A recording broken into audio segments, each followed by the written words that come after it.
Jų pradžia tai senųjų muselininkų buvo vienas iš pirmųjų muselininkų, kaip mūsų knygose, ten Meškeriotojas, tokia knyga buvo 57 metais išleista apie meškeriojimą, tai ten Gostautas minimas ir jisai kažkokį tai, sakysim, taką turbūt pradžiai pramynė. Vėliau jau visa karta čia jau sovietiniais laikais, tai aišku, inteligentija daugiausia susidomėjo šituo žūklės būdu. Tam tarpe, vat, ir iš žmonių, kuriuos aš asmeniškai pažįstu, tai būtų Juozas Savickas. Juozo Savicko mokytojas, su kuriuo man taip labai įdomiai teko susipažinti, buvo gydytojas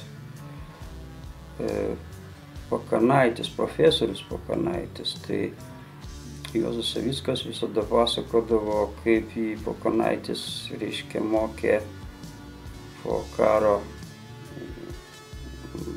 žvejot muselinę meškerę, mokė ir etikos, reiškia.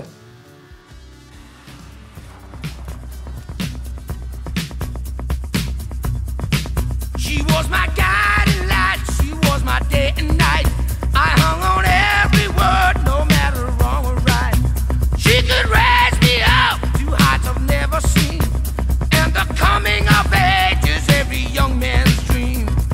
Oh, she's every young man's dream. Oh, she's every young man's dream. Savickas tada jaunas dar buvo, jisai 19 metų gimimo, tai po karo jam tik 26 metai buvo, tai pakankamai jaunas. Jau pasakodavo apie tai, kaip jie muselinius valus gamindavosi. Tuo metu, aišku, nebuvo jokių muselinių valų. Viską reikėjo patiem gamintis, jūs sukdavo iš virvučių, iš tokių siūlų pindavo, paskui impregnuodavo. Iš tiesų, tai dabar, kai pagalvoji, tas valas nebuvo klasifikuojamas pagal aftmą, kaip priimta pas mus dabar. Tiesiog bandydavo pritaikyti valui kotą pagal tai, koks ten jisai gaudavosi. Tai irgi tokie įdomus dalykai. Tai tie pinti valai dar matomai buvo iki kokių, įsivaizduoju, kokių 65 metų. Turiu sentimentų ilgesniem kotam, turėjau kažkada 9,6 pėdų ilgio kotuką, jis buvo labai toksai minkštas.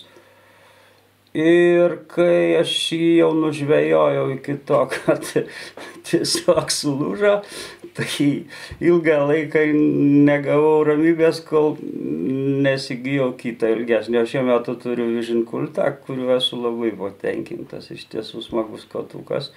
Jis nėra toks labai lėtas, bet nėra labai greitas. Pakankamai maloniai gaudu su juo.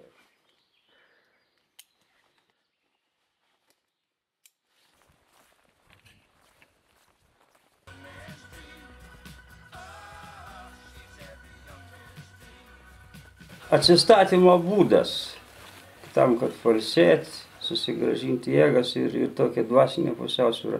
Tai niekur taip gerai to net gauni kaip žvejyboje, be abejo. Ir kai pradėjau žvejoti, kaip ir dauguma, žinai, ten gal 6 ar 7 metų, paskui, reiškia, po truputėlį kažkiek tai keitėsi tie mėgiami būdai, žinai, nuo plūdinės prie spiningo, nuo spiningo prie muselinės, kaip ir visi. Tai žinoma, kad labai įdomus užsiėmimas ir žmogui daug priduoda labai gerų teigiamų emocijų. Galų gale pats buvimas gamtoje vienas iš svarbiausių dalykų yra, kai eidamas pro upelio alksnynus, išgirsti lakštingalos čiulbėjimą. Nu, tai dar didelis pliusas prie viso to, ką tu matai upėj, žinai.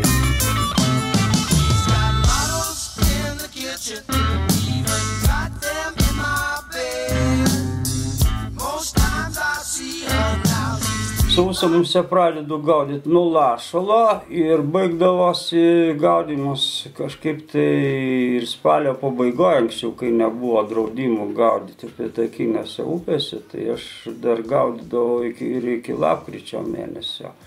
Tai lašalas yra tik tai įžanga praktiškai į gaudymą sausamuose, nes yra atskiri upių ruožai, ypač man patinka tokie pieviniai ruožai, kur mažai arba visai nėra medžių, ten kur upė vingiuoja normaliai, visokių paplovimų yra, tai ten visada visokių vabalėlių yra krintančių nuo žolių, reiškia, ir kažką taip labai paprastai pavyksta sumituoti. Tai lašalas yra tik tai tokia nedidelė dalis to gaudymo sausamuose. Iš tiesų tai procentualiai tikrai labai nedaug laiko užima tas lašalas, nugi patys puikiai žinom.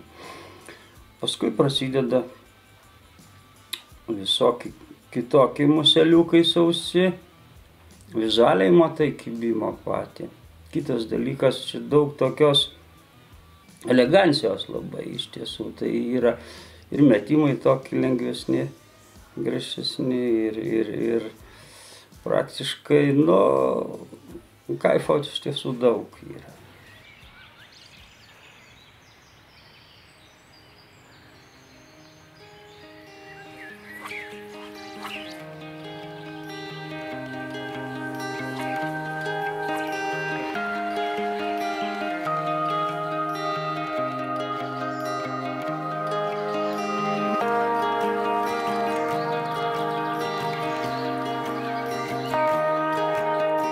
Galima sausamuose gana paprastai žvejoti, tai yra be kažkokių tai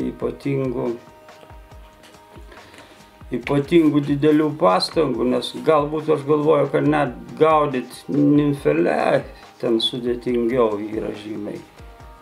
Technika nesudėtinga, kartais užtenka kokį 6 metrus užmesti, iš po kojų būna kibimas.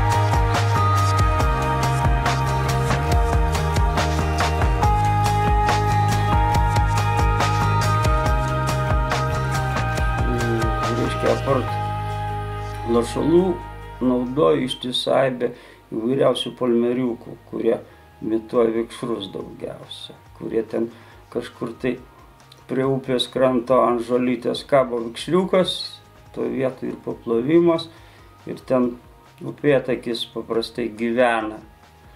Tai jis jau, aišku, nepraleidžia progos tą vėją nupustą vikšriuką pačiupti. Tai lygiai taip pat yra tokių būdų, kai muselę savo dirbtinį įmeti į žolę, po to nutrauki ją nuo to žolės, lyg tai vikšras krinta. Ir tai kartais net nesvarbu upėtakiui, jo spalva netgi, žinai, ir dydis neypatingai labai suvaidina kažką, tiesiog būna kibimas ir iš pirmo karto.